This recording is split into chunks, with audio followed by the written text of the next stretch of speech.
Friends, how we doing today? My name is Jesse and welcome back as always to Male Nurse Mentor. Today, I figured I'd do a story time, similar to what I've done with the OB rotation, my very first day as an RN, working on the floor.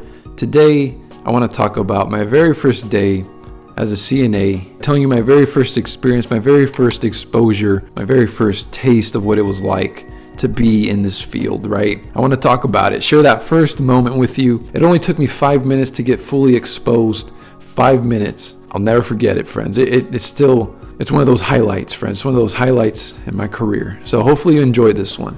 But friends, first off, if you're curious, right? Do I need to become a CNA? Do I not? If you're interested in anything about that question, I did make a video, so I'll link it down in the description box below. Click on it if you're curious. But now, friends, as far as for the story, for me, I decided to become a CNA. I knew for me, I had to make myself competitive. I had applied to nursing schools and I didn't get in the first time. So I had to find ways to kind of make myself more competitive. One thing I did was take a Spanish class. I'm Hispanic, it wasn't too difficult, but it's one thing I didn't do, so I did that. Another thing was actually go and try to get my CNA certificate license. I didn't actually end up working as a CNA because at the time that I applied, right before I was going to apply to work as a CNA in actual facilities, I actually got picked up by a nursing program then. Just perfect timing. But still, I went through the process of actually becoming a CNA, going through the program, doing my clinical hours, all just the same. And it was in those clinical hours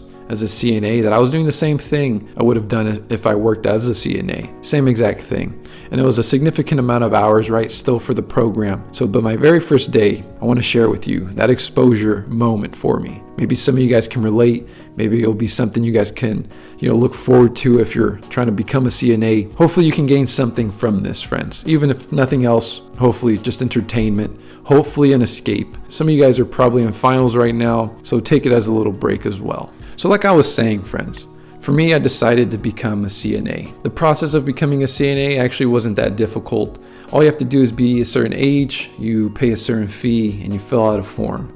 And that's it. You become a CNA through the following of completing a CNA program. I was in school at the time, so I took it in between one of my breaks, right? It was like 8 or 9 hours a day, Monday through Friday, and then doing clinicals on the weekends, right? Eventually, and then Monday through Friday as well, right? So it was pretty expedited, pretty quick. It all happened very fast, but still, I had to go through the classwork, right? Gaining all this book information. They're going to teach you all this information about how to be a CNA through the book, right? The proper way. And then you have to hit the floor and figure out for yourself, learn through experience, see from others already working on the field that, hey, the book, it gives you good information, but you might have to do things a little differently around here, right? And that's the reality of the fact, right? There's book knowledge and then there's actual experience. And this probably goes for so many areas of life, right? Not even just nursing. So many areas are also like that. I remember going into, learning all the CNA information and wanting to do everything so properly in my clinical rotation. My very first 5 minutes, friends, I learned real quick that sometimes things happen on the fly and you just got to be okay with it. Let's continue on this story. So I've been doing these 8 hours a day, right? Learning all this book information, and my first day of clinicals is approaching, right? It's approaching. I'm getting more anxious. Part of me is also excited because once I start the clinical hours, that means I'm, pretty far into this program and almost near the end, right? I could see the light at the end of the tunnel, right? Once I start clinical hours, I'm like, okay, I just got to complete these hours and then I'm good, right? I'm done. And then I can, cross this off my checklist, right? Of like becoming a CNA to have a better shot of getting into a nursing program, right? It makes sense. And just to paint a little picture, right? Maybe some of you may be curious. In this CNA program, there's about 30, maybe 25 or 30 students, right? For the program, they were all women except me. And then for some reason, I'm thinking about maybe one other male who was older, right? So just 2 males for the whole program. They eventually split us down in half, and 15 went to like this nursing home, and this other 15, which was like my 15, went to this nursing home, right? So that's just to kind of paint a general picture. As far as like the age ranges, if you're curious, there's a variety, right? There's very few people right around my age of like 19 or 20. Most of the people were around 25, 26, 27, and then you had people in their 30s, their 40s, and I think there was someone in their 50s as well, right? And a lot of the common theme was a lot of them wanted to eventually be nurses, whether it was an LVN or as an RN. Because the reality is, CNA is a hard gig. I know when I signed up to do it, I didn't necessarily want to do it. I just knew I kind of had to. And that was a lot of like the morale, right? We were going to do it with an open heart and kindness, but a lot of us were like, this is like a checkbox that we have to kind of mark, right? We have to kind of do this, to kind of move forward with our careers. But just to kind of continue to paint this wider picture, right? So my first day of clinical hours, friends, like I said, it was approaching. I was getting anxious. I was getting stressed about it. I had to buy my scrubs. My scrubs were a bright blue. It's that really bright blue that you can like point from anywhere in the world. Just like, dang, those are some bright blue scrubs. And then to match it, I had to get some white shoes. Well, when you buy white shoes, right, they're so freaking white, right? Like you buy a white pair of Converse, so freaking white. Same thing. I was like, okay, well, let me get some non-slip white shoes. So they were like these white New Balance shoes. My scrubs were super crispy, and super big, oversized, because I didn't know what size to get. And then my shoes were crispy white, brand new.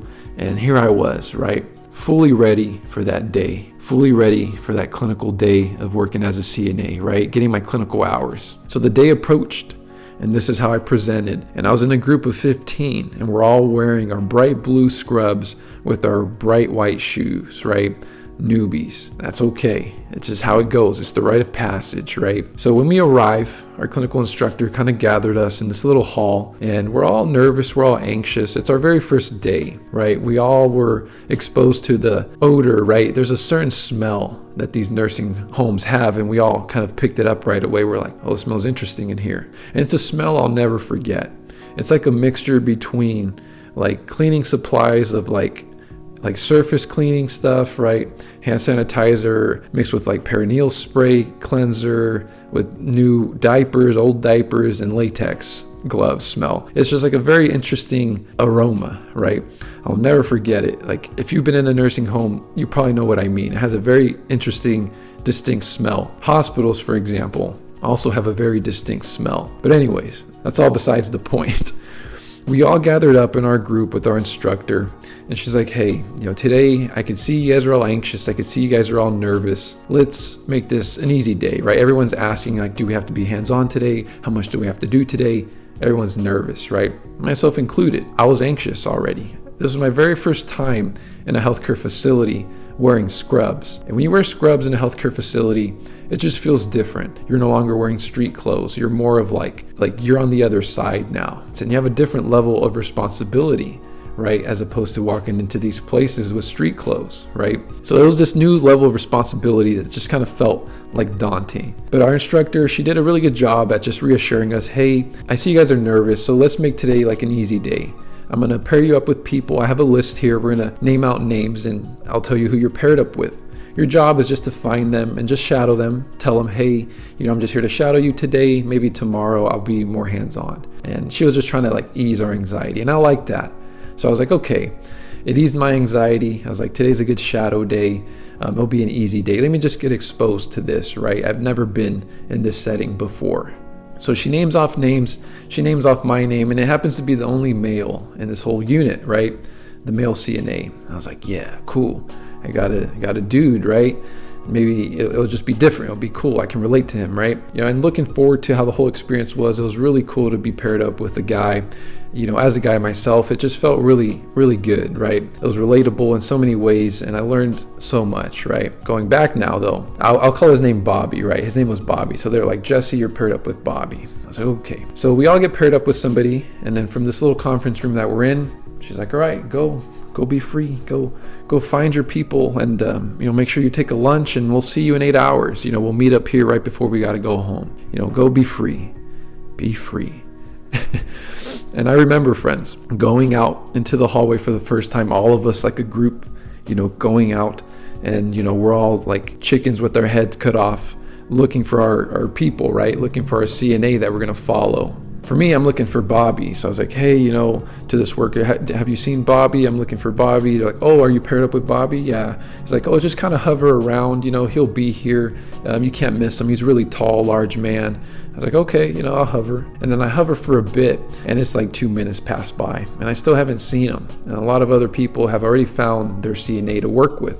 And she's like, this one worker kind of comes back around, right? She's like, oh, you still haven't found Bobby yet? Because I'm just kind of standing in the hallway, looking like a chicken with my head cut off still. And she's like, okay, well, follow me here. I'll help you. So I follow her, and, we look in this first room, look in this other room, no sign of Bobby.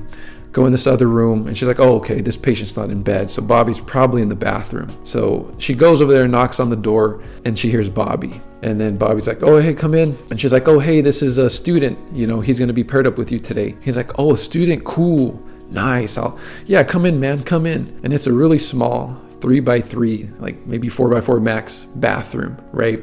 With the toilet. He's in there in the corner. There's a window, and I'm in this other corner. And I'm just kind of standing here. And he's like, oh, what's your name? Like, oh, I'm Jesse. He's like, oh, you're a student. CNA? I was like, yeah. He's like, oh, is today like your first day? I was like, yeah. He's like, oh, cool, man. I'll teach you a lot.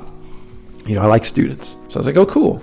I'll be with them. And during this whole time we're talking, there's this patient sitting on the toilet, this elderly individual, really hard of hearing. He's just kind of minding his own business like this, doing his business, right? And Bobby and I are kind of just having a full conversation here. He's like, I'll show you the ropes. Right now, I just have this guy on the toilet. He was in this wheelchair outside the room. I just moved him in here. He's just kind of doing his thing. I just wait here for him, until he's done. And then I help him back to the wheelchair. I was like, okay. And then as we're talking, right, he hears like a call alarm. He gets like a thing on his pager phone, right, saying, oh, he has this patient who needs assistance, right? And typically when these call alarms go off, I think this one was a bed alarm, for example, it's not a good thing. So he was like, oh man, I gotta go. I gotta go check out this patient. Can you just wait here for me? Just wait here. Don't let him get up. I will be right back, and I'll help you get him up right back to the wheelchair. I'll help you. Don't you worry. Just let me go real quick. Just stay here. And I was like, okay, yeah, I could do that. So as he leaves, I'm now stuck in this bathroom, right, with the window, with this patient. And take note, this has all happened within like 5 minutes,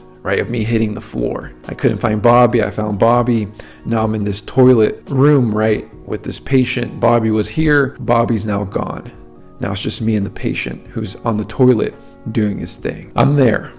And all of a sudden, I'm just kind of waiting a little bit. And this patient starts to get up like this.